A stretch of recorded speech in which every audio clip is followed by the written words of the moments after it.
Guys, Fonzie here from GM Motorsport.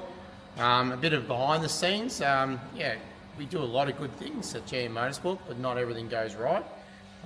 This one obviously wasn't ours, but it was a GM General Motors failure. Customer has a fancy green Maloo, 4 of them only made. Pretty cool car with an LSA. Come in for one of our packages, hamburger with a lot. With these LSAs, we've found over time, we do our basic checks with them. We do a leak down test. If it fails that, we actually charge the customer for the leak down test, and we don't go on with the job because obviously there could be problems. If they do go on with it, basically it's a, I don't know, 30 or 40% charge. It's a good health check. It's like going to the doctors and getting a bit of an X-ray. Mightn't be as good as an MRI, but it gives you a bit of an idea. Now, when we do the leak down tests, they're not always foolproof. They do give us an idea. With these LSAs now, we actually go to the next step. We actually remove the cylinder heads, and then we review and talk to the customers.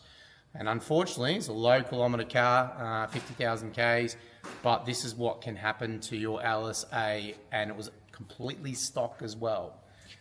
So here we've got the cylinder block in the yellow, and you can see here in between the yellow, that's a nasty crack. Another one, and another one. So pretty bad. So haven't got a sleeve here, but what I can show you is it'll actually come true anyway, and it has. We didn't even pre-rehearse or anything, it's just did this on the fly. So bashing up. What we have to look here is see where my fingernail is, the distance from the aluminium to the steel. All right, you got probably a mil. Look on the opposite side, okay, here. We got like 3 or 4 mil. So what happens is this sleeve's been put in the wrong position, and then the machine comes in from General Motors and machines it. It makes this side weak and very thin, and then, especially on boosted applications, you get a crack. Not just 1, 2, 3. Multiple cracks. So guys, you know, we felt for the customer, and it is pretty bad with that, but unfortunately, you know, that is problems with LSAs. It's not internet myths or anything else. It's the real deal. You can see it here, low kilometre engine, and it has cracks, and that's the reason why. In one of my other ones, someone's pinched my sleeve. We actually machined the sleeve out, took it out to show you. There is some good news. The owner's upgraded to a Dart 427 GM Motorsport spec engine.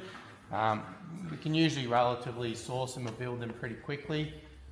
So yeah, basically we've got a Dart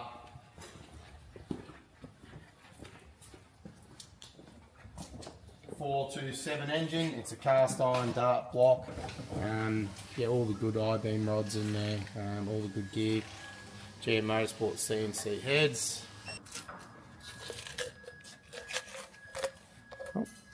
As you can see, it's also got ARP head studs. Let's turn that on. Yeah, it's obviously got the ATI balancer on it as well.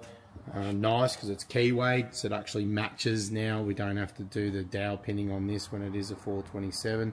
So this engine's come from the engine room, which is obviously way over there, but now it's going to get installed.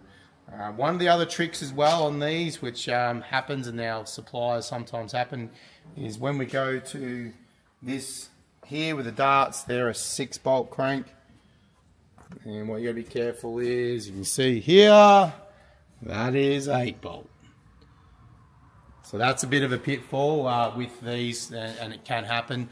So guys, some bit of insight behind. Unfortunately, you know, some of them blocks, they're mainly on the LSA8, but they happen on the LS3 blocks as well. You know, good alternative to upgrade is a Dart. We can do them pretty quick, and customers going to be pretty happy and make some more power. But it's not all roses and, you know, smiles sometimes. Unfortunately, you know, in the motor industry, there's a good and a bad. Hopefully we can get the customer on his way, and he can make some power, and it'd be pretty cool to see this 427 in the green machine.